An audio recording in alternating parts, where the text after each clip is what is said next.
Carol. She's busy. Carol, you can plug that in. Then you probably got an announcement to come make. I'll let you do before class starts. Okay, so.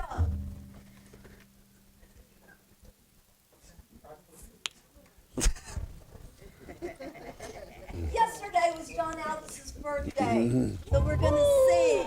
How old was he? 41. Okay, thanks. 41 years old. Happy birthday to you. Happy birthday to you. Happy birthday, dear John. Happy birthday. Thank you, thank you, thank you. Appreciate it. It was a good day. It was cool. When it flipped to midnight, it was my birthday, and then my widget on my phone goes to the verse of the day, and it was go make disciples of the nations. I don't know if you know. For my birthday, the verse of the day was go make disciples of the nations. If you know me, you know that's the theme of my life. And so it was pretty cool to see, and I want it to be yours. And I know it's my birthday because I got the presents here. Oh, my goodness. Happy birthday to me. It's got to be a oh. I almost didn't come, and that's so sad. Yeah, that would have been sad. I mean, I thought it was a birthday present. Missed your birthday. Yeah. And I'm putting in my phone right now, so I never miss it. I thought that's why you were here. We'll have a whole year before it'll be my birthday again. So, how's everybody doing? How's life? Everybody's good? Everybody's solid? Anybody that your first time here? First time? Okay, it isn't your first time or second time. It's your first time. All right, you were warned? Yes. Okay. What did that warning look like? Sit down, Travis, hands, feet. I like it. This is true. Were you excited about that or nervous about that? It was fun. It was fun. Okay, good. Well, it'll be fun. So your name? I'm sorry, what's your name? Allie. What's your church background? Very Very little. Oh, gosh, we're going to get along great. We're going to get along great. It's the church people that I don't get along with well, right? They're the ones that there's always a tension with. Do you know why that is? That I have tension with the church people, but these people, I'm like, come on in. What does that sound like to you? That's how Jesus was to people, right? They didn't like Jesus, the church people. They didn't like how bold he was and how he was ruffling their feathers and rattling their cages and getting down to, because they were the pretenders. They pretended they loved God, right? No, they didn't even pretend they loved God. They just pretend they knew of God. They pretend that they served God, all these different things. And here is God, their Messiah that they waited for a little while. Yeah? John Chandler, they waited for a little while? Yeah, huh? Still waiting, some of them, yes. And you know some of those stories of them waiting and how that went, yes? If you grew up in church, you kind of do. But the idea was by the time he came, they wanted to do what to him? Kill him.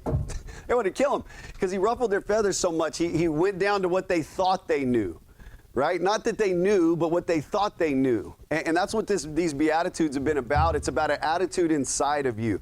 You know who knows what your attitude inside is? God. And then you know who's pretty good at knowing who you are inside? Me. All right, I'm a shepherd to the flock. I look out across the audience. I really do think someday I'm going to come up blindfolded so I don't get hijacked during this, that I don't have somebody in the 11 o'clock class that their presence is irking me a little bit, and so I have to unleash a Thor's hammer in the middle of class. Okay? But the truth is, like, when I feel that irksome thing of a know-it-all who doesn't know anything, that something has to be done. And the truth is, like, Jesus in this, they were know-it-alls. We had the Pharisees, the Sadducees, the Essenes, the Zealots, who all thought they had it right. He's coming to tell them they all had it wrong. And people love to hear they're wrong. So I switch it up. I make you feel dumb, right? Even better. Forget right and wrong. I'll just make you feel stupid. You know what I mean? And then maybe you'll change, but it'll be one thing or another. It'll be pride that makes you choke down what's been wrong, or it'll be you wanting to be changed. And that's why I'm saying we're going to get along great. You don't have a church background. In church backgrounds, I got to be like, all right, what kind? All right, what do I got to destroy today? And all that fun stuff, right? If you'd have said a Calvinist, everybody would have had a fun class here today. You know what I mean? Everybody would have had a fun class. But because we're all on the same page and we're the disciples and we're making disciples, I'll get to do this first class a little different, we think. We'll see. And what it is I want you to see how this is scary. though. I want you to be a little bit scared. Instead of feeling dumb, I want you to be scared a little bit. Okay? And then you'll get to exercise what I exercise all the time, and that is God did not grant me the spirit of fear, but of power and of love and of a sound mind to fight it with. But if you never feel scared, how do you ever fight fear with this, right? And so again, y'all's flavor fear is not my flavor fear. Y'all's flavor fear is like, who's going to be president? Right? Yeah, who's going to be president? That's not really my flavor fear. Or like, are we going to be able to be comfortable and complacent Christians for the rest of our lives? Right? That's not something I care to have. So you don't want your regular freedoms taken, and you don't want your money taken, and that's how the enemy takes all your attention over here. Well, mine's over here, and I can tell you the fear over here is a whole lot more than the fear over here. Because the fear over here is the fear of the Lord. Okay? That's the beginning of wisdom, right? Knowledge of the Holy One is understanding. So my fear comes from the power, right? But that's a reverent, loving fear now. It started as a regular fear, and it should for everybody, because maybe that'll remind you that the powers of the world are low level in comparison, right? You won't need a therapist, a counselor, and a pill to take, because your fear is healthy over here. It can't hit you over here. They can't hijack your fear to over here, so then you won't get tricked by pharmaceutical companies. It's a beautiful thing. Right? You will be strong in the Lord, and that's who you fear. But if he is for us, who can be against us? And anxiety and depression aren't a thing. I mean, that's really what I'm an example of, is somebody that's like, depression, for one, I think is dumb, for instance, and then anxiety's kind of fun. Right? Anxiety's kind of fun. All right? When you're anxious, there's energy, right? You're kind of like, oh, shoot. And at least you're moving some. You know, so anxiety's fun, and it's like a wave you could surf by the time you get to this place. All right? Because when anxiety comes to me and when fear comes at me, it's an opportunity to use the bionic arm. Right? And I didn't even need a bionic arm to have one. It's, God did not grant me the spirit of fear, but of power and of love and of a sound mind. So that when fear comes, I catch it. And I say, okay, God told me that he didn't give this to me, so who did? Who threw this at me? The enemy. Because my father told me I didn't give that to you. So when it comes to me, I look at it and say, I wonder what he's trying to do with this. And then just take that thought captive, make it obedient to Christ, and I don't know, do something different. So you see how fear works with me. So they send cannonballs at me sometimes, like real cannonballs, and you got to take two bionic arms to catch it and look at it and decide what to do. But what I want to ease your mind with also today is, most of y'all will never make it to this faith level, so don't be scared. Don't be scared. Just get behind me, get under my shield. Most of you will never make it to this place in your faith level, so there's no reason to fear. You can just let me do all that for us, okay? And you won't have to worry about these top levels here, because very few people are going to be persecuted because of the Jesus in you. Let me just save you the time, okay? They might not like you, but I don't think they're going to see the Jesus in all of you, all right? Now raise your hand if you're getting like competitive inside right now, like there's something going on in you, you know what I mean? That's on purpose, just so we all know, okay? It's not accidental. I don't do anything accidentally. And so the truth is, and this is people in here, not outside these walls, you don't have to be scared. You'll never get here. You won't.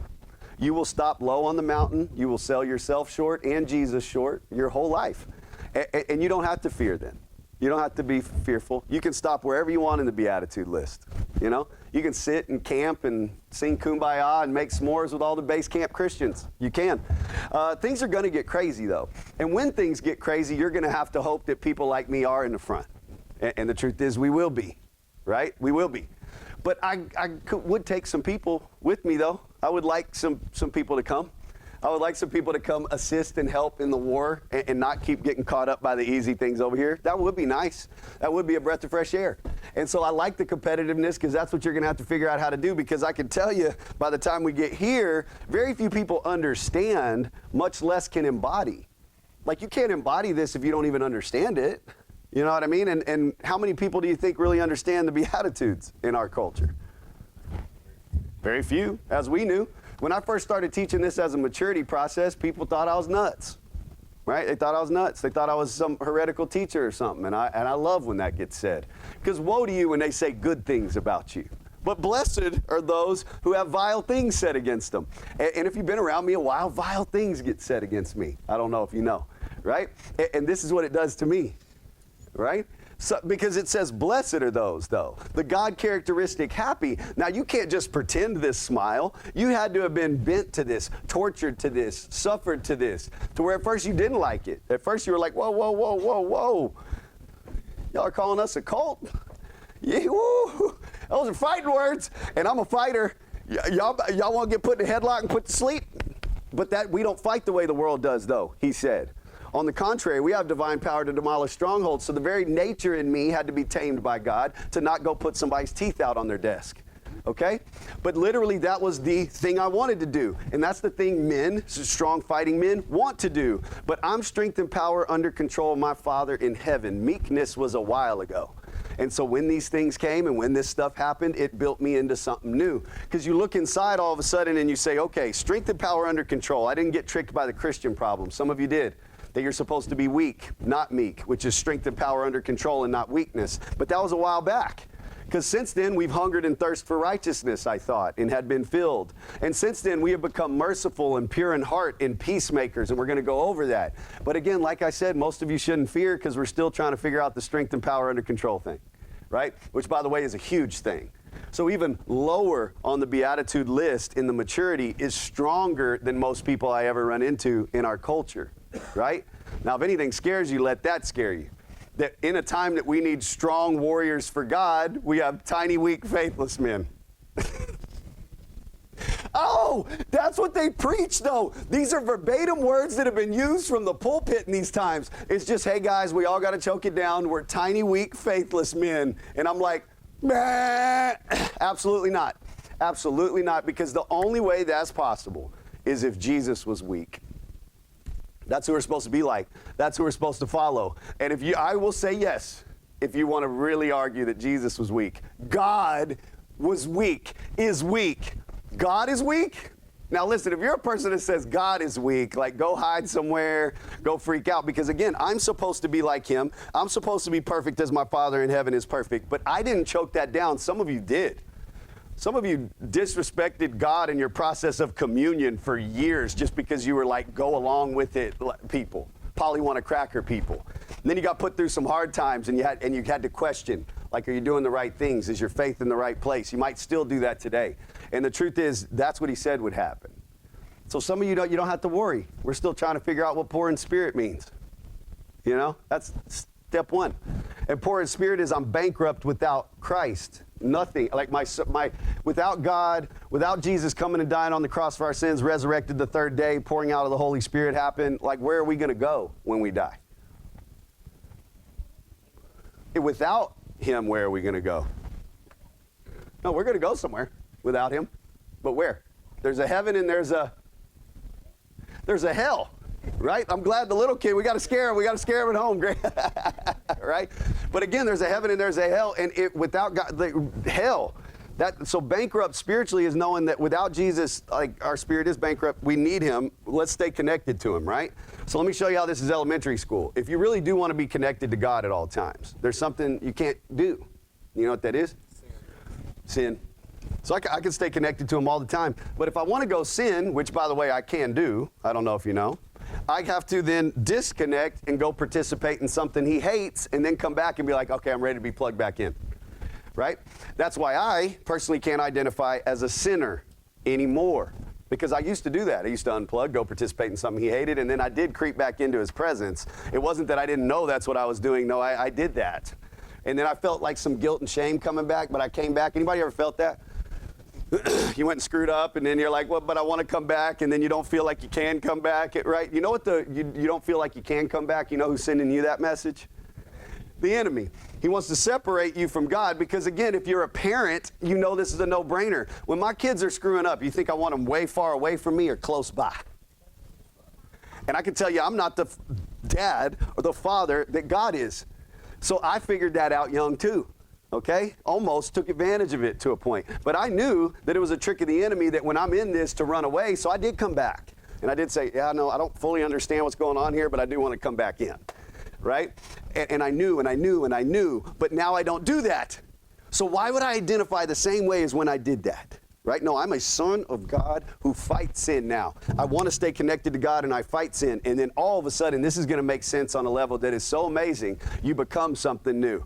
And then not only do you become something new, you can recognize what's new. You wouldn't pull an electric car up to the gas pump, would you? Yeah, amen. Not much is going to happen, though. It might be entertaining, right, what happens, right? But you're right. In these times, that's like what a transgender is, right? You know, a chick's a dude, and a dude's a chick, and a human's a cat. I don't know. I mean, what's going on now? You know, what's the newest? But when you're a son or daughter of God, you don't want to be anything else. What else would I want to be? If I'm a son or daughter of the creator of everything, I think I'm just going to stick with that one. And then fight sin. Instead of fall to it, name myself it. I don't know, label myself it. Paint it on my face at a football game or something. That's what they're doing. They're like, let's go to battle. All right, let's go. Why do you have sinner tattooed on your face? Get to the back. We need somebody else up here. Is there anybody else? And I fought this for years and years and years. And yes, vile things said against me on the exit. And what an amazing time to work out that reservoir of pride that's inside of everyone. Because you don't want to serve God with pride that you don't know is there. You don't want to serve God with lust of the flesh, lust of the eyes, and pride of life. Like none of those things. You want to file that down and then you can serve Him on a higher level. But if you don't know Him and love Him, you won't do that. If you just think God is in some faraway place like Asgard hanging out with Thor, okay? Then you're not going to talk to Him the way you do if He's your Father, Son, Holy Spirit who lives in you. Emmanuel, we know, is God, what?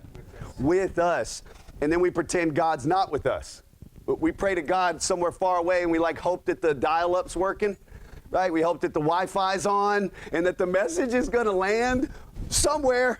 And it's like, no, why don't you go to the throne of God with freedom and confidence and present a request to your Father who loves you? I don't know. That'd be weird. Why don't you do that? But the enemy doesn't want you to do that. So he's hidden it under all these things. And so what you're learning in the Beatitudes and why I got to be hard on you all the time is twofold. Some of you do want to get here and it's going to be hard. And some of you just like get under the shield till you get your own, you know, your little toy shield that all you got to do is sometimes get a text message to throw you off, you know. Or you might have matured. And you got a text message that messed you up or tried to, and then you fought it back. And for once you saw in yourself, you do have strength and power. Anybody had that happen recently? By the way, it's multiple. Look, some of y'all thought I was talking to you. I wanted you to see. Raise your hand again. Raise your hand again. You see what I mean? It wasn't one person. But you always think it's that one person, right? And the truth is, like, we all go through this. But how do you go through it? We want you examples to the flock. If you were able to catch that fear, if you were able to get through it, we want you as examples to the flock. That it doesn't really matter about your kiddos that are rebelling now, right? It doesn't really matter about the human relationships anymore. You are a chosen one of God, and nothing can steal His love from you. So if you've got people in your life that don't have unconditional love, you'll miss them, except for that missing them part. And then someday maybe God transforms and changes them, and they can love the way that we do. Right? But the truth is, if you love God more than everyone and everything, this isn't a problem to you. The problem is most people, they do love something or someone more than God. And then life's going to be a little confusing, and this is going to be hard to understand and know. What do you think so far? Yeah? Give me a takeaway so far on a run. Because you're an awesome one. You're not one I got to break down. I can just build up. What are you needing in these times? Let's do that. Have you ever said you were depressed? No. Have you ever said you were anxious? Okay. What gets you anxious? What gets anxiety cooking or fear going or whatever else? Was that today? No. Okay, good. Yesterday. Glad. Yesterday. And that messes with you, right? Yeah, and that's anybody, right? Anybody. So you're in traffic, you're doing your thing. I used to tell everybody, I'm not going to teach you something I haven't mastered. Right? And so when I say road rage, I'm like, I can't teach you that one. Well, now I can. I went out to master that thing, you know what I mean? But it was tough because this is reactionary. Unless you've cleaned the inside of the glass, it isn't going to change. You can't like fix it in real time. You go flipping somebody off and then you're like, oh, sorry, God, didn't mean to do that. That's not a merciful spirit. That's not clean the inside of the glass, but you're learning, right? You're like, gosh, I don't want to do this anymore. Hey, can we fix this? Internally. And then externally things change, but that's with everything. You look at the big things in life, like the lust of the flesh, the lust of the eyes, and pride of life. This only is going to change by cleaning the inside of the glass, and God knows if you're doing it here or here. So legalistically, they're like, don't do all this stuff. And it's like, yeah, but even if you don't, you do it for the wrong reasons, it doesn't even count. You know, you got to be doing it because you know God and love God, not because you're not supposed to, right? And I tell you all the time, and I'll tell you again, you tell me I'm not supposed to do something, I'm going to be doing that. That's exactly what I'm going to be doing pretty soon, right? Because I know what all the things they tell you you're not supposed to do are. Fun. Right? Because when I grew up and I'm hearing all this stuff, I stopped reading when I was young. I'm like, man, if I keep reading, I'm not going to be able to do anything. Everything I want to do, it says not to do.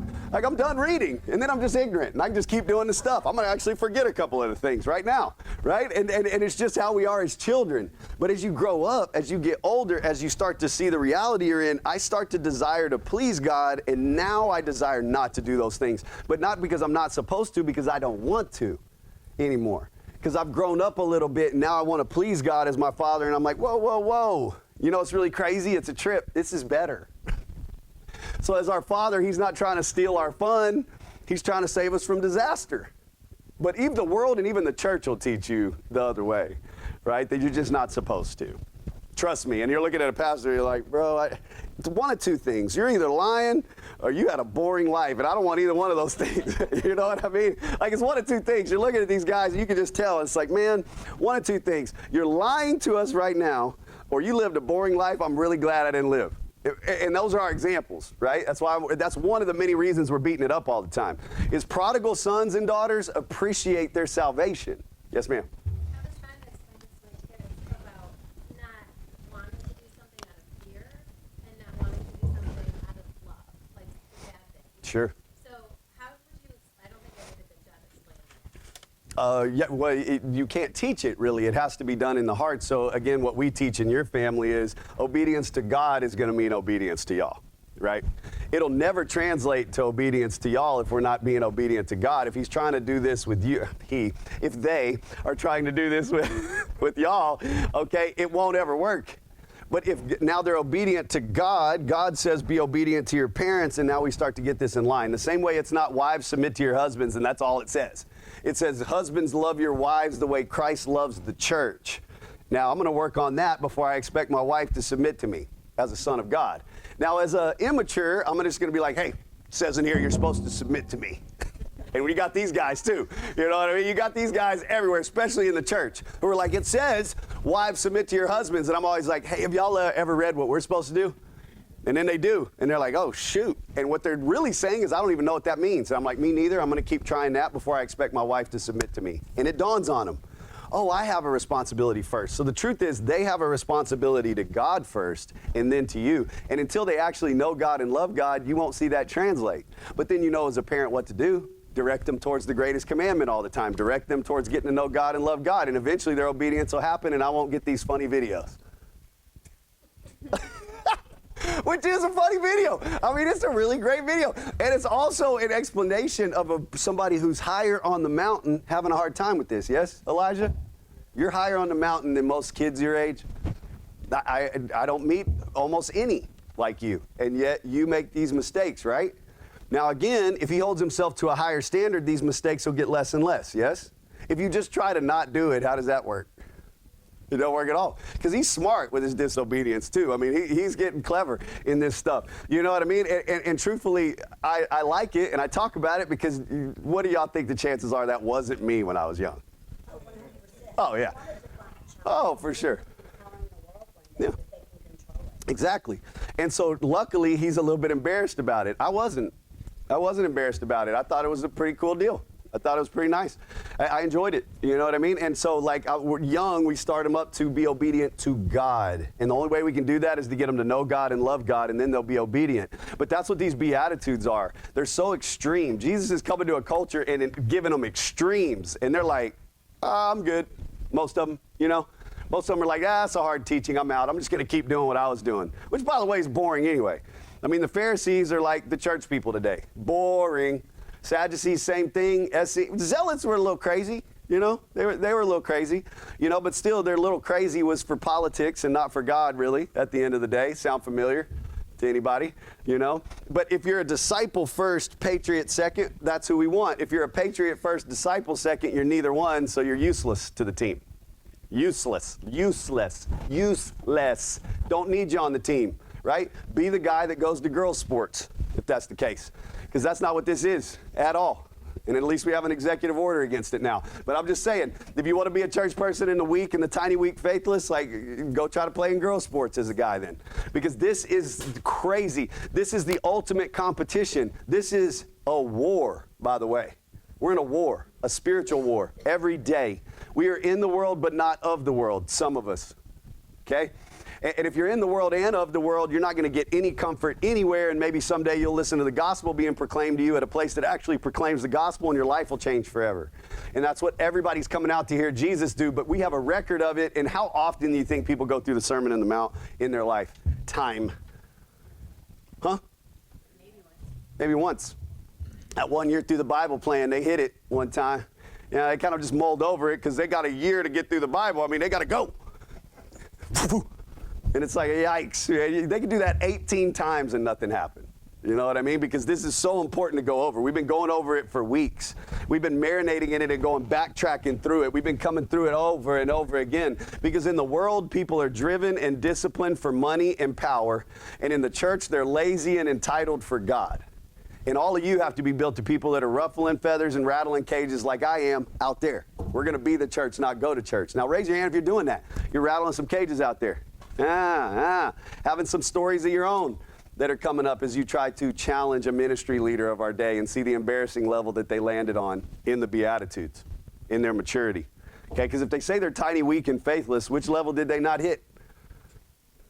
Meekness, really, yeah, the first one. Like poor in spirit, bankrupt without Jesus, knows you have Jesus.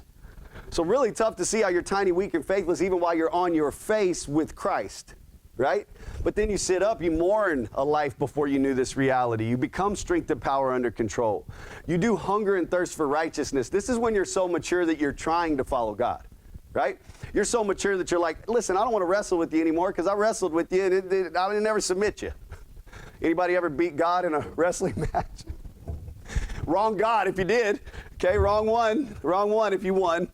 Right? And so again, now you stop wrestling them, you hunger and thirst for righteousness, and then what's the reward for hungering and thirsting for righteousness? You get filled. So if you don't get more righteous, what did you actually not do? Hunger and thirst for righteousness. Right? So if you're still like disobedient, you didn't really hunger and thirst for righteousness. You see where your maturity stopped. We don't actually have to talk about putting you into the game on these. You can't really say that you're getting persecuted because of the Jesus in you because it's just little old you. Sorry. It's just what it says, right? So if you don't hunger and thirst for righteousness and are filled over and over again, if you're not getting more righteous, then cool. That's a really high level, by the way. Just cooking that for a little bit. Try to figure out what hunger and thirst for righteousness means, and that's when you're in the traffic and you're throwing the middle finger out the window and you're like, I don't want to do that. That's a hunger and thirst for righteousness, right? You're saying, I don't want to do that at least. And then we go and we go and we move and we move and we grow and we grow, and then eventually you're merciful, right? Blessed are the merciful, they will be shown mercy. And we talked about what mercy meant, right? That Jesus gave everybody what they needed. So mercy is, again, we get given what we need in big ways. We also get given what we need in smaller ways. But literally, with the blind person, what did Jesus do for him? He didn't make him walk. Why didn't he make the blind person walk? Because he could already walk, right? He made the blind person see because he couldn't see, and the deaf person hear because he couldn't hear. I look at a culture that I got to beat up all the time and see exactly what they don't do and tell them to do it. And that's to get to know God and love God and watch your whole life change. That's the greatest commandment. Just go get to know God and love God and watch your whole life change. And then we'll be able to talk on a different level. Now, if you just go read a book, we might be clashing a little bit. We might come in here and you're like, well, it says. And I'm like, please don't. But if you do want to do it, we'll do it. What does it say? What does it say? Okay? And they've got this one little clipped verse out of context over here. And I'm like, cool, do you remember what it says right before that? I don't. Would you look it up? Oh, shoot. And that's about what it usually goes. Sometimes it's more in depth than that, right? Sometimes I've got somebody that really knows the Bible well, so we're going to bounce around in it. But we're going to bounce around in it. And we're going to, because again, if you know the moral of the story, you know what contradicts with it, right? If you know the moral of the story, it wouldn't be about memorizing all the data. You'll be like, whoa, that sounds off. Like if I'm supposed to be strength and power under control, that's what meekness is. And some guy comes up and is like, well, as a Christian, we're supposed to be weak. Do I have to go to a Bible verse for that? Really? No. I can, but I'm like, oh, hold on, no, we're sons and daughters of God. I thought we're children of God. Yeah, that's the most powerful thing this planet's ever seen. So weakness I can't really choke down. The identity itself, right? It's simplified. Who am I supposed to follow? Jesus. He wasn't weak. I'm sorry that you got taught wrong, right? I know God is the thing, not a book. I know God. It's not in God's character to me. Jesus could have called legions of angels, or he could have died on the cross for our sins. What did he choose to do? Do you think that's weak? By the way, if he'd have called the legions of angels and it gives you a number, you can do the math, because one angel took out 185,000 in the Old Testament. So if you do the math, if he'd have called the legions of angels, it'd have killed around 7 billion people. The population of the planet now. It overly killed the population of the planet then. And so the truth is, he could have taken everybody out or saved everybody. And you want to choke it down to me that it's weakness that made him die for everybody? No. So when people go against the character of God, it gets me crazy. That's why church people don't like me, and why people that aren't are going to love class, because I'm just going to give you tools and weapons to fight in this world with. And you're going to be like, yes, this is going to be awesome. And church people are like, oh, I never knew I had that one. I don't want that one.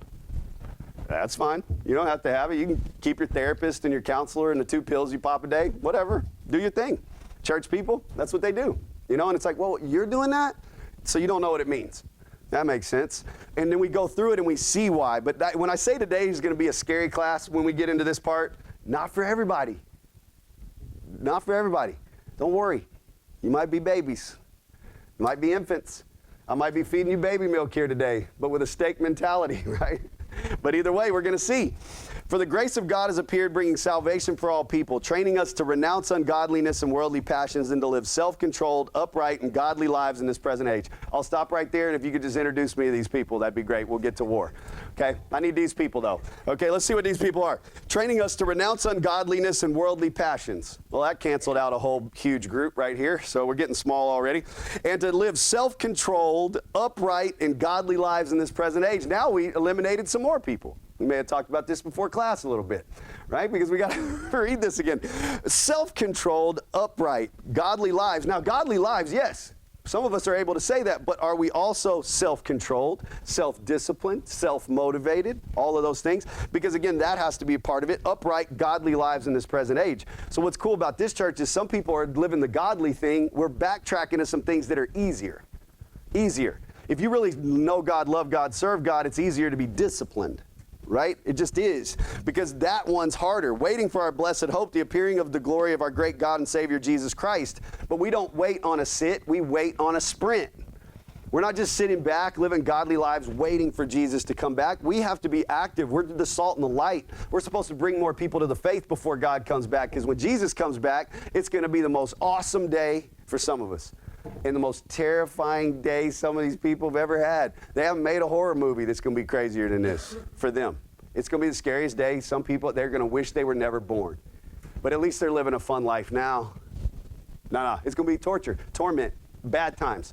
So if you don't love this message, if you don't get life from this message, we fear for you. And I'm putting the paddles on you and saying, hey, if you don't have a lot of life to you, you're about to have not a lot of life to you in the future, but you'll be tortured in that not a lot of life. I want to make sure people don't get to that, right? We got to put God into people by boldly proclaiming the gospel, and then he does the work of salvation.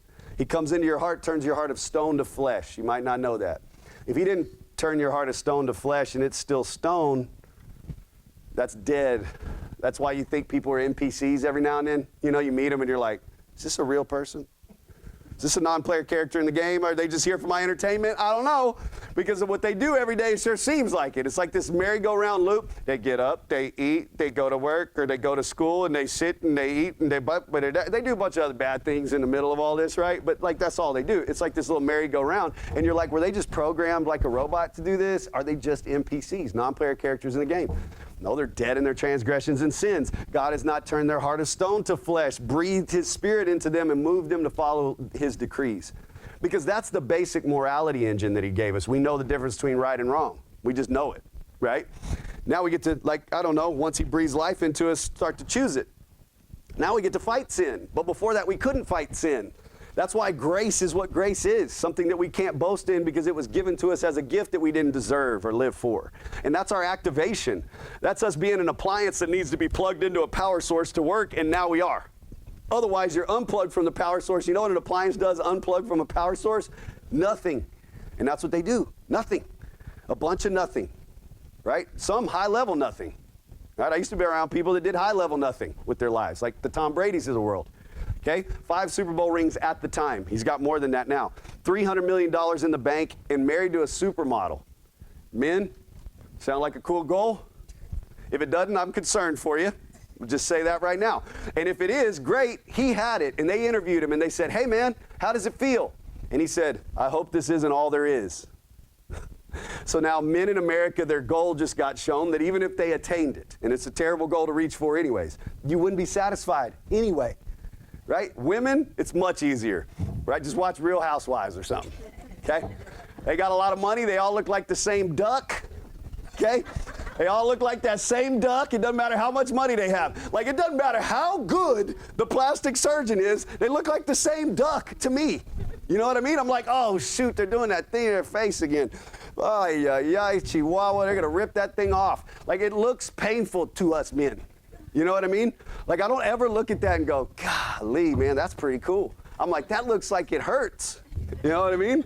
But women look at other women, I guess, and they're like, man, she had a really good plastic surgeon. Yikes! And what a scary time to be alive. And you look at these women, and all they do is tear each other apart and talk behind each other's back. But they got money. They did what women want to do. They married a rich guy, or got an OnlyFans, or whatever the heck they're doing. You know what I mean? And look at that level of life for everybody at the top. It's misery, right? It's misery. And so over here with hedonism, all these people, the men hate it, and they made it to their goal, and the women hate it, but don't know that they hate it, and pretend they don't to each other, and that's a mix-up. And then we got Jesus Christ coming to level it out, right? And to make us a better life over here, and to be partners in this life. That men help women because we love people, and women help men, and women help women, and men help men, and it's all for pure reasons. Like, imagine that would be cool, right? And that would salvage people from this over here. Because if you look over here, they're miserable too. Like, they are not excited in the very goals that you had in your heart before. They hate it. What makes you think you'll love it? You won't. But when Jesus comes into your life and takes away these things and strips away these things you're not supposed to do because you love him and want to, you start to go, oh gosh, what a breath of fresh air. Oh, I'm glad I don't have to go on Success Mountain anymore. And I was good on it, by the way. I won a bunch of nothing. I'm at the top of the mountain with the people at the top of the mountain, all miserable, talking about how they're miserable, looking over and being like, there's nothing over here. Maybe there's another mountain to climb. And on my way down the mountain, told everybody about it, and they kept climbing that mountain. And now pastors climb that mountain. They want to be the famous people, the rich people. And it's like, no, that's the wrong one. And not going anywhere, and you're probably going to do it low level. Come over here. But it's the same thing Jesus is saying to the group when he's like, blessed are the poor in spirit. They all think rich people are the favored ones, yes? And the rich people are the miserable ones, and they're the ones that are going to kill Jesus, which is going to lead to a different kind of eternity, right? If you were on board with the people that killed Jesus, things aren't going to be great, right? And that's why it says in there, right there, that if they knew this, they would not have crucified the Lord of glory, right? That's where our mercy is, what Jesus's was. Because when he's getting slapped in the face, killed, taken out of this world, he said, forgive them, for they know not what they do. Because nobody would do this if they knew what it would do. And some of them claim to. They're like, oh yeah, I'm with the enemy and I'm proud of it. And it's like, just give it a minute. Just give it a whole hot second, right? And then watch what happens. And nobody's going to be pridefully great in that, but they think so here. Now, I'm signed up with the enemy. I get power here. And it's like, oh, I don't think it means what you think it means, A. And B, just you wait, right? Like, luckily, we had a hospice nurse, right, in our midst. And she is able to say the difference between somebody who believes and doesn't believe when they die, like what they go through. Right? That the torment of a non-believer and the peace of a person who believes as they die, right? And you see the guy who headed up the Church of Satan and his last words and how terrified he was at the end, and they recorded him saying like it's something is very wrong, and leaves in torment. Now that should scare you. I hope you're scared about that, right? Because that'll turn into the fear of the Lord's the beginning of wisdom, and knowledge of the Holy One is understanding. Okay? And then perfect love drives out fear eventually. And when you know you're God's child, you hold yourself to a higher standard and you look forward to being with him. And now you have the one cure in this world. And Jesus was giving it to us in the Beatitudes. And then they teach it like once a century. Literally, I mean, if they went through the book of John 8 years, the know-it-alls, You probably didn't go over the Beatitudes that many times in that time. You should have, but you probably didn't. And so what we're doing is looking at it so you can look inside yourself to see who are you, where do you desire to be? Because you don't have to be high on the mountain right now, but you do have to desire to be. That you do, and should. And if life isn't miserable enough yet, just give it a second and then do this. So you might be one here that's like, well, I'm not ready for that. That's cool. When you're your most miserable, you're at the bottom again, just do it then. Do it then. Look to him then and say, okay, yeah. This crazy guy in a school cafeteria told me one time that here we go, and now I remember. Because I look at this list of things he's calling us to, that we're waiting on the blessed hope, the appearing of the glory of our great God and Savior Jesus Christ, who gave himself for us to redeem us from all lawlessness and to purify for himself a people for his own possession who are zealous for good works. So in this fire that I've been cooking you with in the pregame, that's what we're doing. We're purifying for him a people who are zealous for good works or chasing off the people that don't want to be. That's what I do every week. There's people that come once and they don't come again. And it's like, we'll miss you, except for that missing you part. Because we're doing a discipleship training ground here. We expect high things out of people. We expect a lot out of you. Because you know who expects a lot out of us? God does. So if you want to go to churches that have better coffee and a castle church and all the people with Louis Vuitton purses, go. Remember, they're going to have those duck lips, though, real quick. They're going to look like that duck. They're going to look like that miserable thing. And eventually, when you dig in to ask them how they are, they feel like that, too. You know what I mean? Now, some of them that have these lips have been kind of like transformed a little bit. Is there anybody in here like that? Anybody in here? Oh, Kamala. Oh, my gosh. I didn't know you were here. Kamala, hey. Yeah. Yes. But over here, since we've met each other, what's different in here?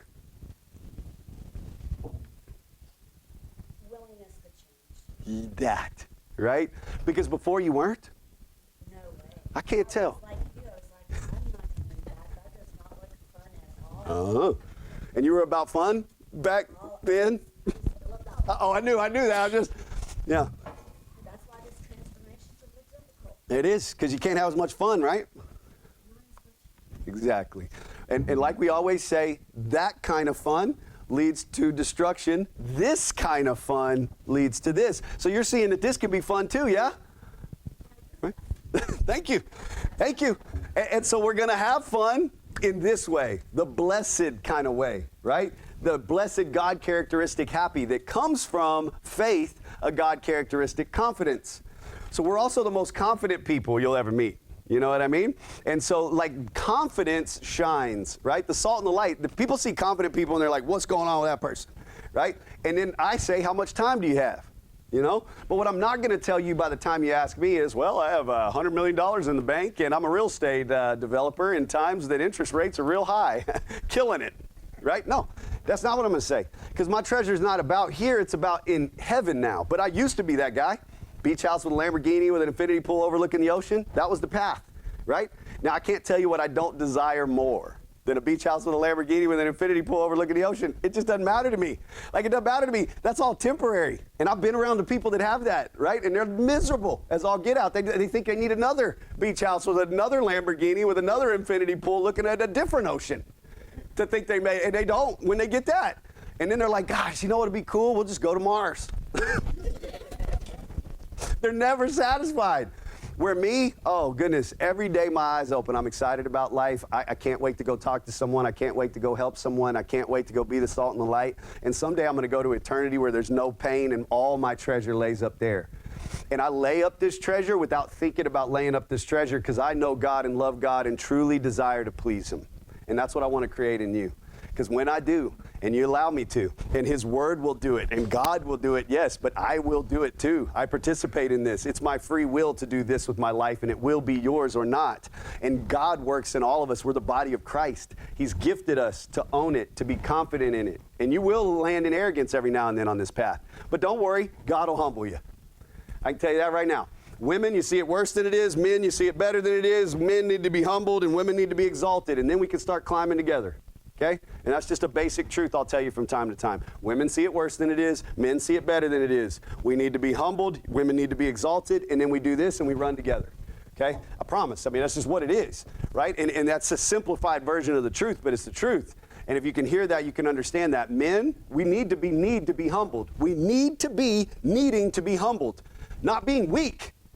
But being strong and needing to be humbled by God, and being stronger and being humbled by God, and being stronger and being humbled by God, till the stronger just kind of just starts to happen then. I don't need to flex it up from here.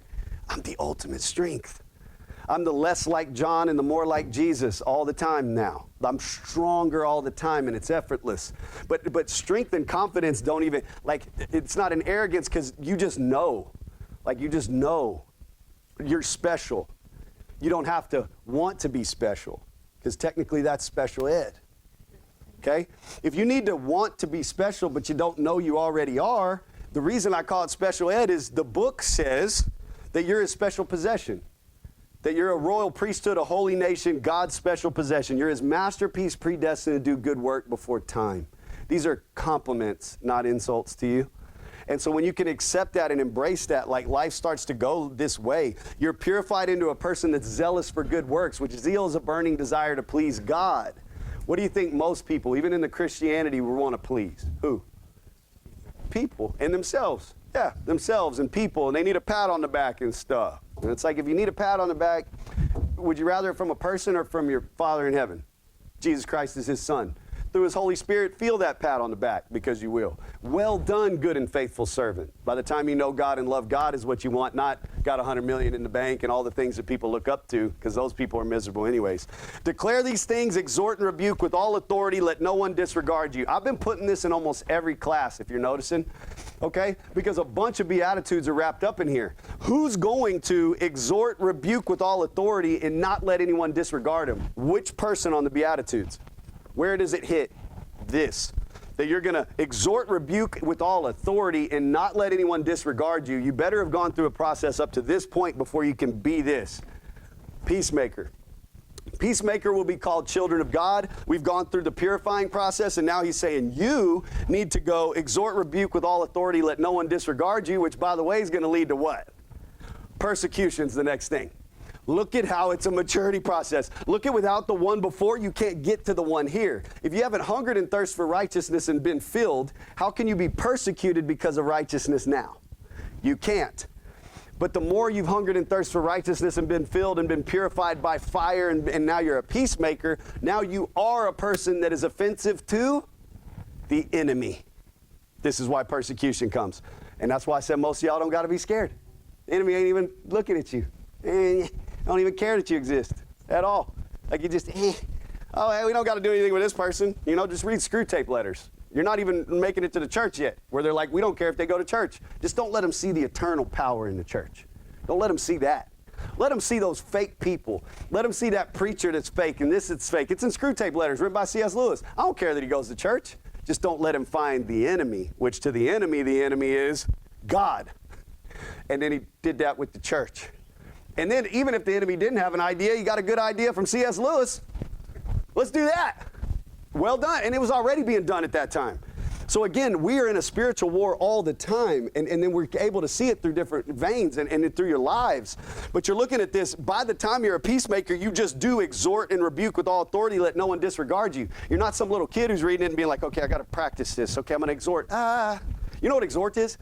It's an extreme move to get people to do something. If you're going to sleep at your church because your pastor's putting you to sleep like he does to everybody, okay, that's not an exhortation at all. It's not a rebuke. Part of what wakes you up sometimes is I'm rebuking you. So when people get night-night in here, all I got to do is throw a rebuke, and all of a sudden they're like, oh, shoot, yeah, it didn't matter that I didn't sleep last night.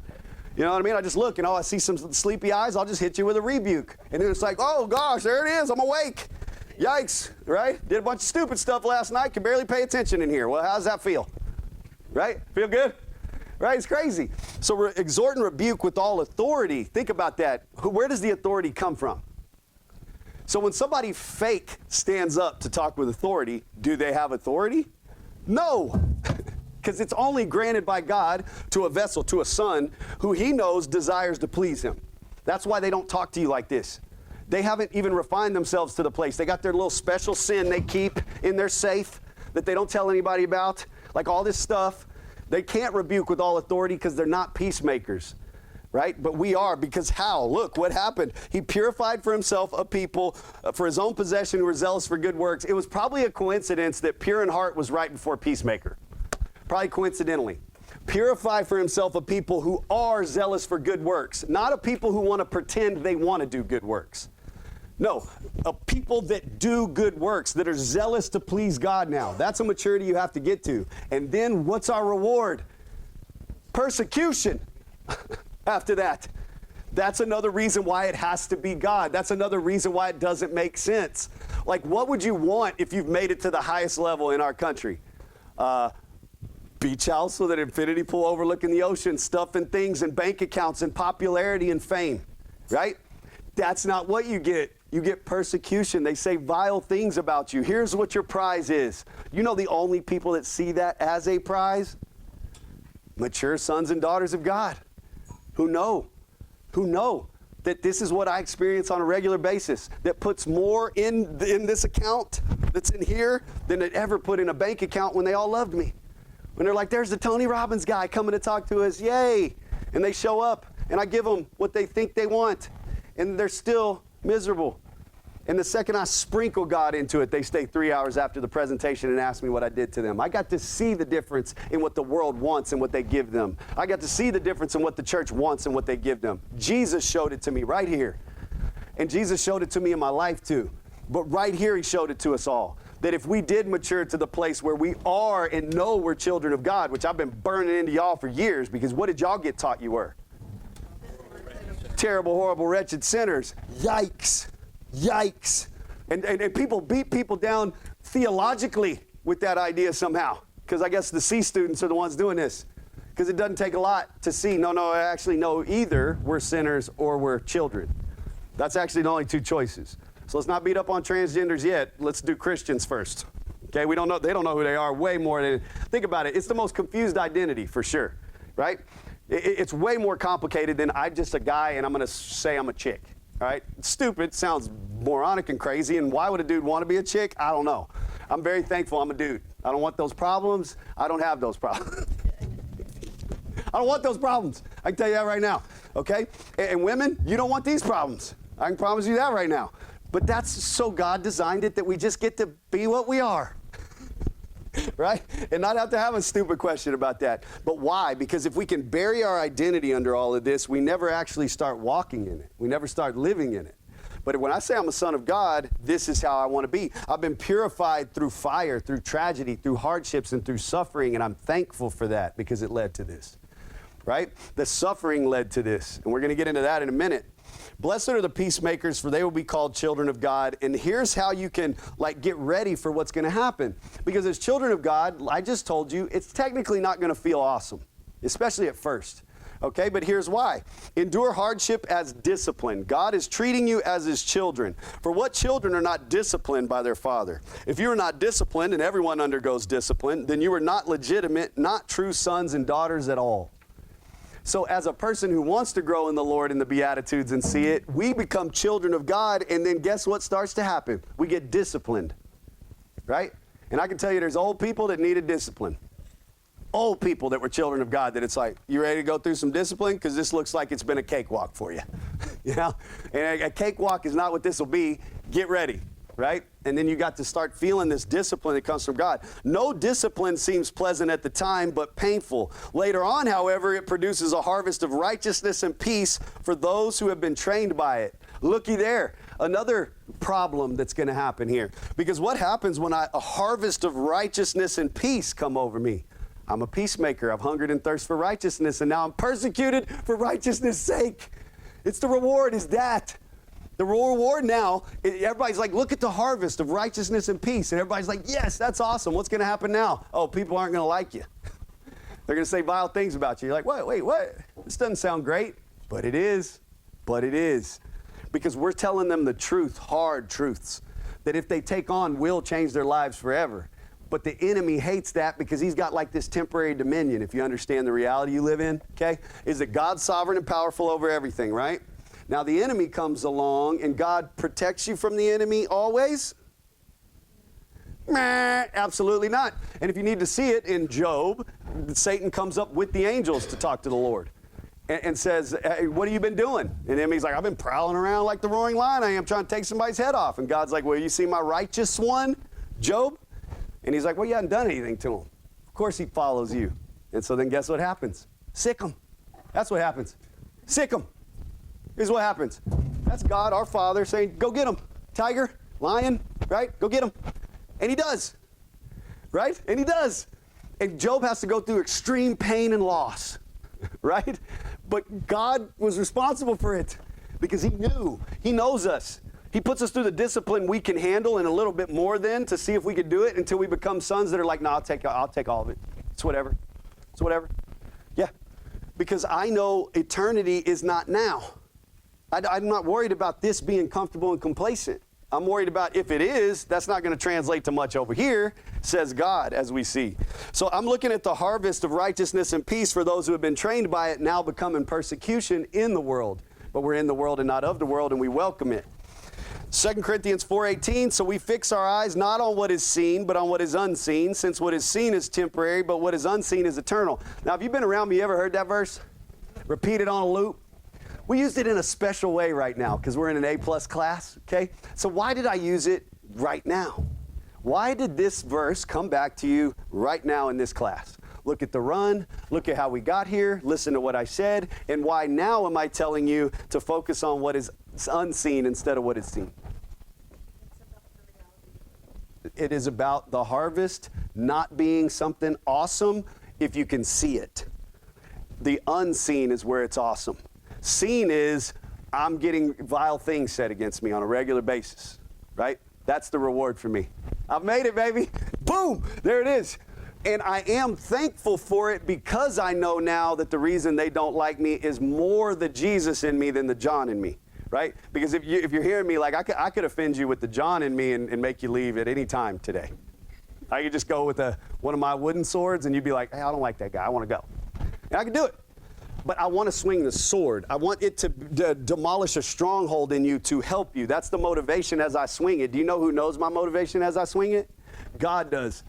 And it's a spectacular thing to happen. So guess what? I can't see with my eyes that stronghold being demolished. But do you know what I can see with my eyes? That stronghold being demolished or irritated, agitated, right? Like I've been talking to you, but now I want to talk to you. You're new. Is this the first time we've seen each other? Okay. And he invited you? Did he warn you? He didn't give you a warning. Should he have? Should he have warned you? Should he have given you some context? Or you're okay with it? What was your favorite part so far? What was like something that really resonated with you besides that every girl looks like the same duck? What was the other one?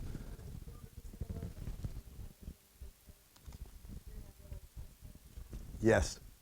That the worldly thing we think we want, we would never be satisfied in. Have you had a taste of that in your life already? But you are striving for these things, and then hearing that even if you got there, it wouldn't be solid. What a beautiful time to be alive, right? Because I'm just saving you from the stress of chasing something that won't be satisfying when you get it, right? I'm just saving you from that, or giving you the opportunity to be saved from that. You have to decide, oh, he's full of whatever, right? Or I believe him. And that's totally up to you. I'm not a salesman. I'm going to boldly proclaim it to you and tell you I've done it, and I've been with people on this mountain, and I never met one that had fulfillment, ever. But you can go try, right? But if it doesn't work, someday you'll remember me telling you that, and you'll say, okay, let me go climb this other mountain, right? And that's all I'm giving you is an opportunity, right? You're giving people opportunities, but I'm not looking at it like, if she doesn't believe me, I failed. That's not up to me. What is up to me is that I present it to her the way it was presented to me, and then she gets to accept or deny with her free will, right? That's the truth. That's the power of the truth, is I present it and I'm not attached to the outcome. I've done it with the pure motivation of my heart. I could see you resonate and laugh a couple times, so I knew I had you in that, and I wanted to hear it from you. Because truthfully, everybody gets sold the bag of goods that's going to be where you find it. And nobody ever has, ever. I mean, Solomon is the king of kings at the time. He's richer than anybody in the world, and he wrote Ecclesiastes, which was about being miserable and all that. And he had the most money and 1,000 chicks, guys, 1,000 women, and it was okay. He had 700 wives and 300 concubines. I mean, that's a busy dude. You know, that's a busy dude, right? That's a busy guy.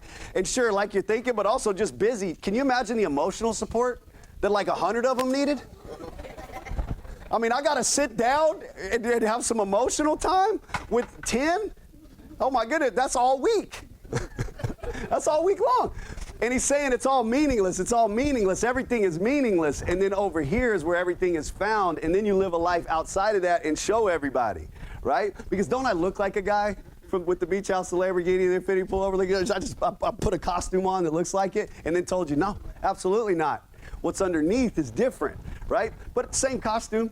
It really messes with church people. That's why I do it, right? It really messes with church people because they're like, wait, he's saying, yeah, I can't figure it out. Come figure it out. Come understand that that is not where I value everything now. It's not the pearl of great value to me. And it used to be what I thought was going to be of great value. And I just watched over and over again as it couldn't be fulfillment and abundance. Yes? When you accept it the right way, it's almost like it's a gift from God that He lets us attain these things so that we can see that it's never going to fill us. Right. But on the same climb, if we're chasing Him, I mean, we can never reach perfection, but we can keep trying, right? Yeah. I mean, that's an endless mountain that we can keep climbing. Yep. So it's almost like, in the most loving way, He keeps moving the goalpost, but that's moving us closer to Him. Right, towards perfection. And there is a reward at each stage of this, but it's not a worldly reward. That's why I pointed you to the unseen here. This is not a fit, it kind of can be in the way that people react to you, but to you the reward's internal. So when I go to the Father, to the throne room of God to present requests, now I don't ask for job promotions or stuff or things or human relationships. I ask for wisdom and understanding and knowledge of Him and weapons and tools to give to you so that you could live this life too, right? Because I do, and I want you to as well. I could have got tricked. I didn't. Many people will be tricked into this being where it is. I'm just telling you it's not over there. It's over here. Everything's over here. Base camp's better over here than the top of the mountain over here. But you don't want to stay there. Don't stay there. Keep climbing. So now you focus on what's unseen. And I'll give you an example of what's unseen. Show me love in here. Where is it, right? But everybody's built to desire love, right? Men, you manipulate this in women with daddy issues, right? Why is it that women with daddy issues, we know that's a good target? Why do we know that? Because they were looking for love in the one place they wanted to get it and didn't, so surely you're going to bring it to them, right? And the world uses this in a terrible way. Over here, what we do is create strength and confidence in a woman so you don't settle for one of these yahoos. So you don't settle for one of these yahoos that doesn't care about you at all, but actually like runs in the Lord and is stable and strong in the Lord. And I don't know, maybe step your game up, right? And then men step their game up and women step their game up, and we're the nuclear families we're supposed to be in the future. But again, love, we're built to want and desire and need. The world uses this in a manipulative way. God gives it to us in the perfect way, right? Now, surely no ladies in here have ever been in a bad relationship, so you don't understand what I'm saying. Raise your hand if you've never been in a bad relationship as a woman. Okay, here we go, right? I mean, look at this. Sounds like all y'all were in a bad relationship. It's how you found this good relationship now? Everybody in a good relationship now, right? Okay, and it takes the contrast, right? You had to see what it wasn't, to see what it was, and see what it wasn't, and see what it was, and we have to raise the boats, the strength. You never had the wrong guy, right, Lindsay? And when you did, you were like more vibrant? Really? Light under a bowl and the whole bit? And now? Getting better and better. Right. And without the awful, you wouldn't even know it's better every day. Right? But we know because we see how much lighter you are and vibrant you are all the time. And again, it's a hard message, but a real message. Men, if you come to this on a regular basis, you're going to step your game up. And women, if you come to this on a regular basis, you're going to step your game up. Because we have to. Like, again, the whole idea is we're supposed to be perfect as our Father in heaven is perfect. And then I'm giving you this message, women, so that you can give it to other women. And giving it to you men so you can give it to other men. And men give it to women and women give it to men. And that's the body of Christ. That's a real family. That's what we do. We don't allow people in here to be taken advantage of by the world. We grow them in the kingdom and welcome other people in. But that's unseen, by the way. You'd have to look at somebody and make a judgment. And if you heard the church tell you you're not supposed to judge, you won't make a judgment. And you're supposed to. Is this person alive or dead?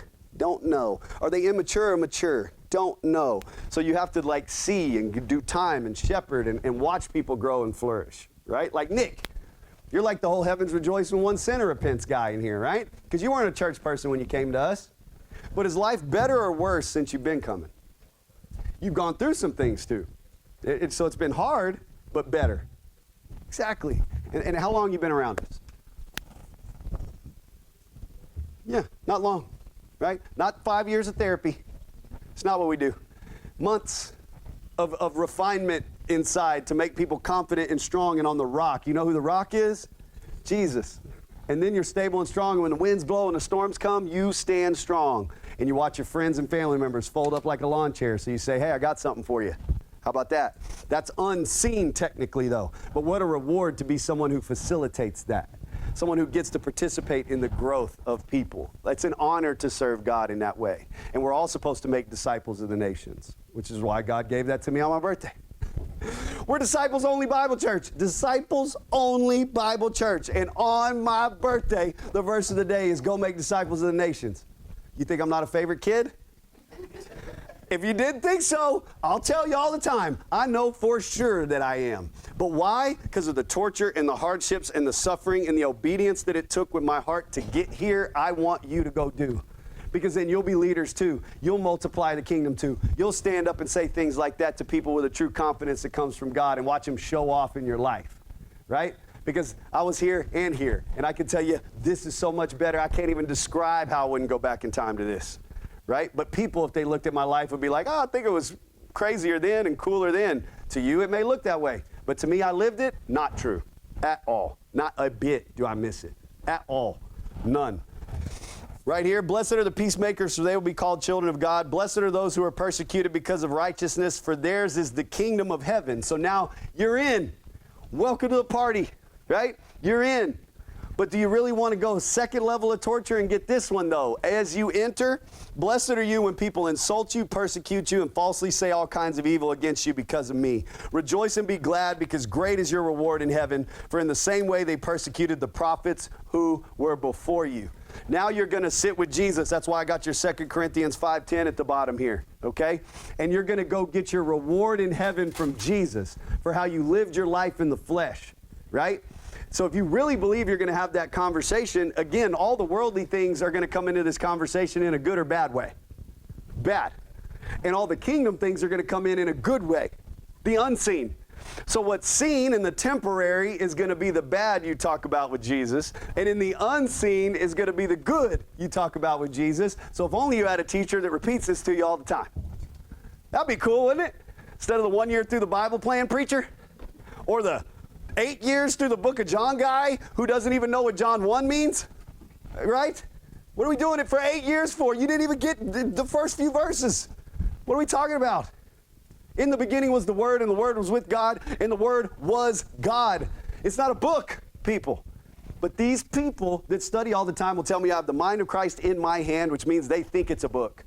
They don't need to study the book of John for 8 years. They need to study the first verse. That's what I'm saying you're in. C student teachers of a book instead of 8 student teachers of the Word again. Everybody's looking for the truth in politics and nutrition and economics right now. You know where they don't have the truth at? In the truth. The way, the truth, the life. No one comes to the Father except through Him, Jesus Christ, truth. Right? No. And they have all these versions of Jesus. And this is where the truth is needed because He's the truth. Not in economics. Like I know you probably love Elon Musk. Oh, he's doing great things with Trump. Yippee. I know that's really like tickling your fancy right now. Remember teachers will tickle your ears? No, these guys will too. Okay, oh yeah, look at all the awesome stuff's going on. Yeah. Right? Or nutrition. We got some guy that sounds like he got caught by the nutrition trap in the way he speaks. Finally speaking out against the nutrition. But did the shot do it to him? I don't know what did it to his voice. He sounds like in pain when he's talking. Right? Like something's wrong. Like he got hit by the nutrition problem, but he's calling it out. I think it's RFK. Is that the guy's name? The guy's calling out the nutrition, but sounds like he's got a frog stuck in his throat when he's talking all the time. Right? Speaking the nutrition gospel. Right? So we got the nutrition gospel, the economic gospel, and we've got the political gospel. You know what's missing? The gospel. The way, the truth, the life. Everybody's looking everywhere else and making excuses and saying, look at how awesome it's all getting. And meanwhile, the people that are supposed to be talking about Jesus are off. Where are they? Having philosophical arguments with brainless people on the side? Having a huge following? George Janko, that y'all even know who that is a joke to me. He's an infant. He'll say he's an infant. He's got 2.8 million people that'll watch the infant talk about God in the wrong way. And Mr. Rogers' neighborhood, Cliff Nechtel, to sit there and try to help him. So that's the best you got? Y'all are in trouble in the future if that's the best leaders y'all got. Y'all got to be the leaders is what I'm saying. The reason I make fun of this and I look at it and it's true, and I hope that these infants grow up one day, is you will pass them. And you're the salt and the light who's going to talk to people every day. So it isn't, I stay tuned to that because I want you to be more than they are. I don't know many of you that aren't more than they are in here, truthfully. But they've got 2.8 million people watching their videos, right? You have to be the salt and the light out everywhere, and you don't care about the videos, right? The people that watch the stuff the most are probably not the people you want to listen to. Most people got famous by doing dumb stuff. And then the dumb stuff got famous, and now the dumb people are the people everybody watches. Okay? So truthfully, this is for younger people. Like, don't get caught up in the influencer trap. That's usually an influencer trap. And then you yourself are called to be the salt and the light, so don't get tricked by the economic gospel or the nutrition gospel or the political gospel. And I don't know, focus on the gospel and watch all that come into alignment. Because God's always going to work in his sovereignty through these people. It's just when it's these people and I look at them, I'm like, y'all get tricked by following the person? This is funny. This is actually kind of funny. God used Pharaoh. He was a powerful guy. But was he useful to God? Was he a child of God, or did he fall afterwards, right? And that's what you got to look at yourself as. Do you want to be used by God once in a while, or do you want to be useful to God always, right? And you can see what's going on in the country and trying to see what's going on in the world and stay tuned, or you can look at who's sovereign and powerful over all of that and then look at history. It wasn't awesome for these big dynasties. Things went south or no? Is one of them still reigning somewhere that I don't know about, or does God just keep on doing what he does? And he'll do it again, and he'll do it again, and he'll do it again until eventually it'll be the last time. And that's the truth of this right here in Romans 8. For those who are led by the Spirit of God are the children of God. The Spirit you received does not make you slaves so that you live in fear again. Rather, the Spirit you received brought about your adoption to sonship. By him we cry, Abba, Father. The Spirit himself testifies with our spirit that we are God's children. Now, if we are children, then we are heirs, heirs of God and co-heirs with Christ, if indeed we share in his sufferings, in order that we may also share in his glory. I consider that our present sufferings are not worth comparing with the glory that will be revealed in us.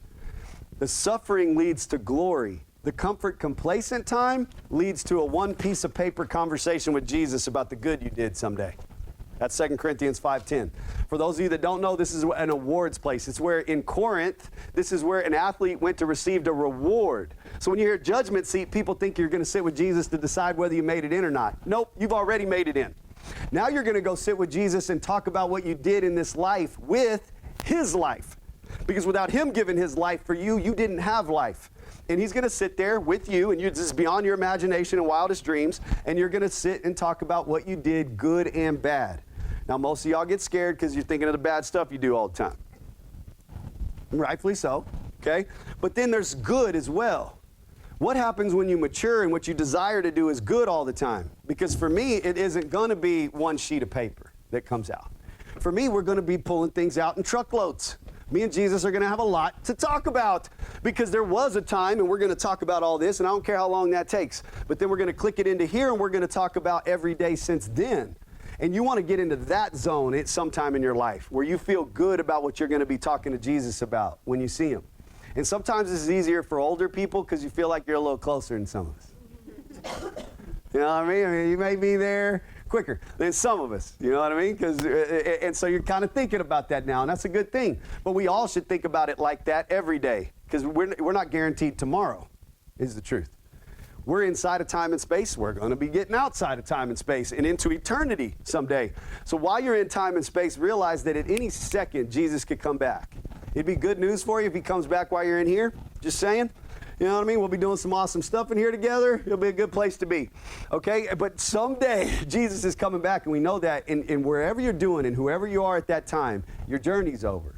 And you're going to go sit with him and give an account for what you did in this life. Some people don't believe that's true. They read it in the Bible, but they don't believe it's true. If you think God lies to you, then that's not true. If you think God does not lie, you realize, oh, shoot, I'm going to sit with Jesus and give an account for what I did while I was in this life.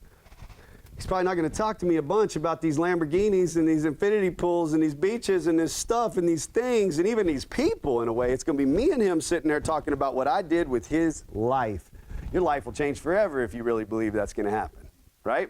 Your days will change what you do. Your minutes will change what you do. right? And you'll be excited about this, but it's because we're his children. Peacemakers go to conflict to reconcile people to God and each other because we are his children. It's what we do, right? Like a basketball player plays basketball, sons of God do peacemaking. We just do. It's not okay, I'm ready to do some peacemaking. No, if you're a son of God, you do. Your presence, like, irritates people, right? Sometimes. Your presence amplifies people too, though. Salt preserves life, and a lot of time preserving a life is telling people they're stupid, right? Illuminating life is like, yeah, but if you listen to me, this is going to be awesome over here. So yeah, feel stupid, but over here you're going to feel amazing. If I let you feel good over here, you're headed to something that's a disaster, right? So we just do that when we know we're children of God, which is why I've been pushing on my people for all these years to get their identity right first, because if you don't understand the Bible. If you don't know who you are and don't know who God is and don't know who the enemy is and don't know the reality you live in, you're just a confused person. Maybe personal development will do it for you. I promise you it won't. But again, you're going to have to go figure out for yourself that Tony Robbins probably isn't making the cut right now. And he's the best in the business. It's just true. Everything's a watered down hymn now. They just take it and they spin it and they move it over here and it's all rooted back to stuff he does, right? And then everything that he does is seeing how the creation is and then manipulating it to sell people things, right? To get people in programs and do that. And he does good things for humanity, sure. But at the end of the day, this is packaged for that. What if we took it and did the Jesus thing with it? With the way we were created through and for and by Jesus and reprogrammed ourselves for the kingdom. Imagine that. Yes, ma'am.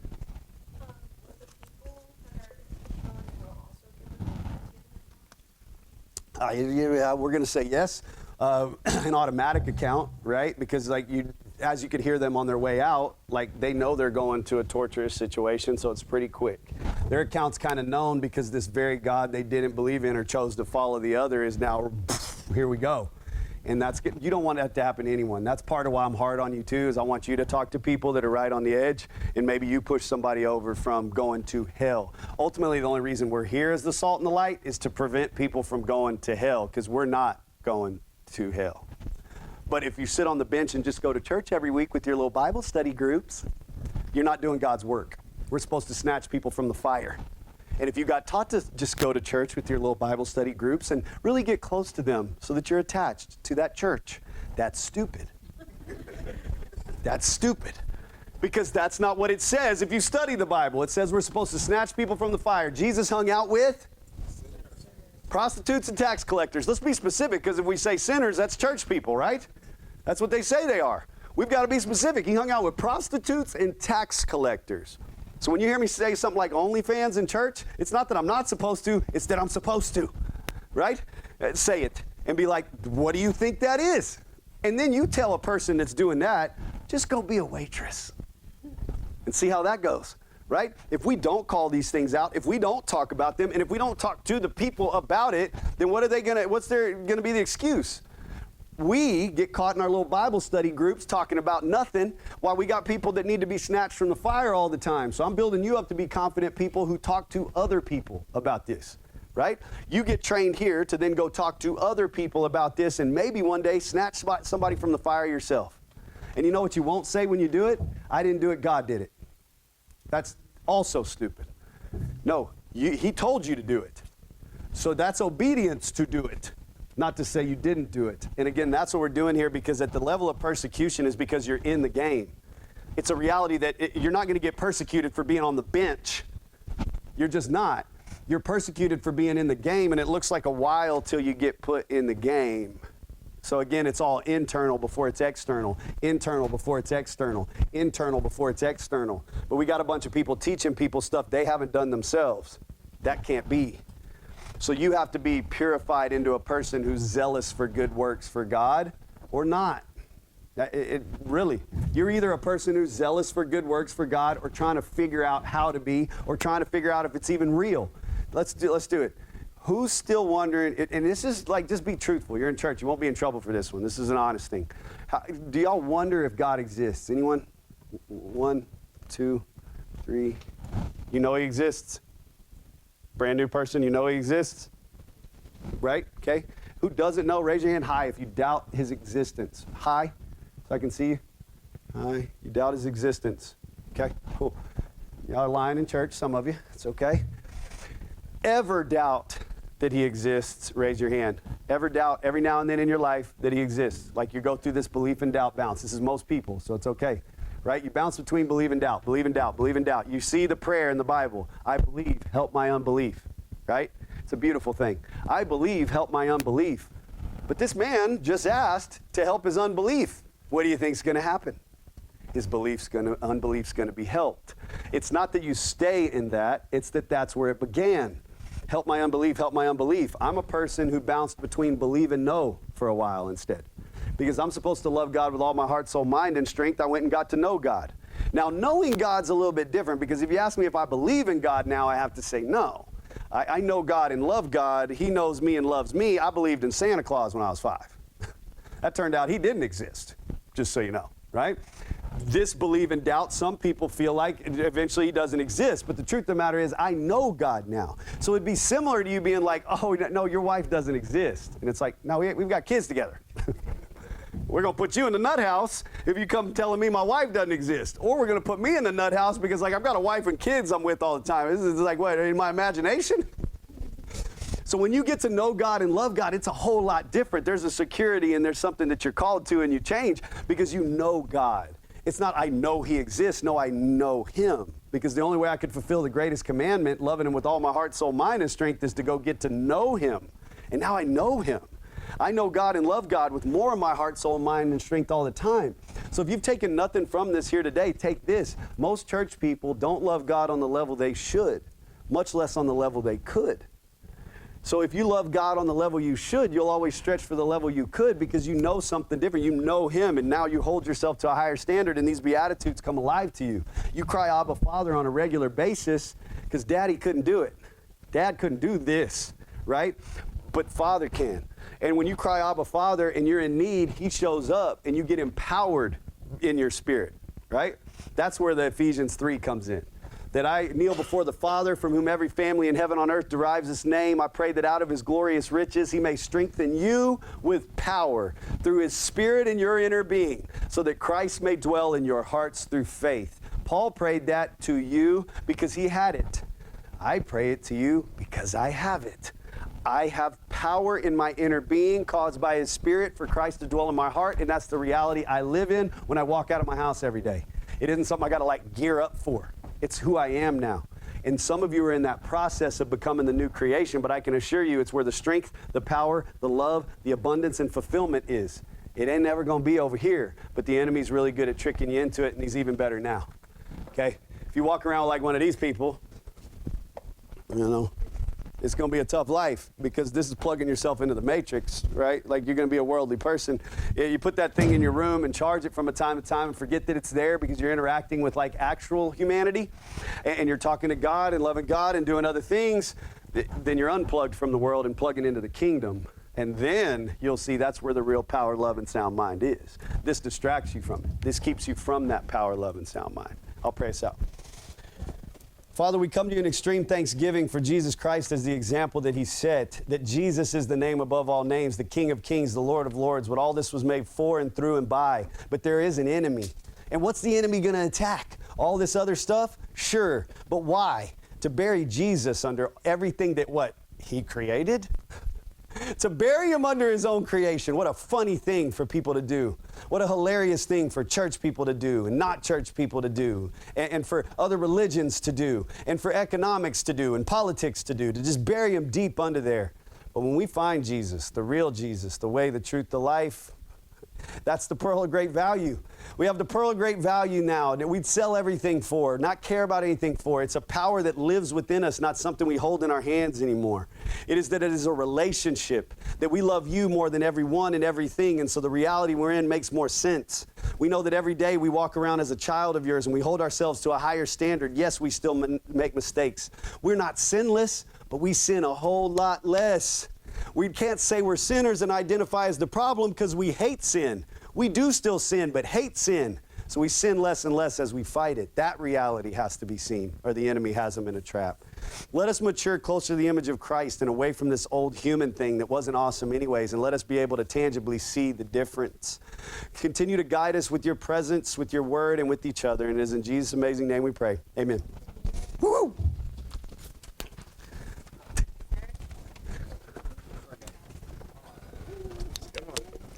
Thanks, bro. I'll try to duplicate that one.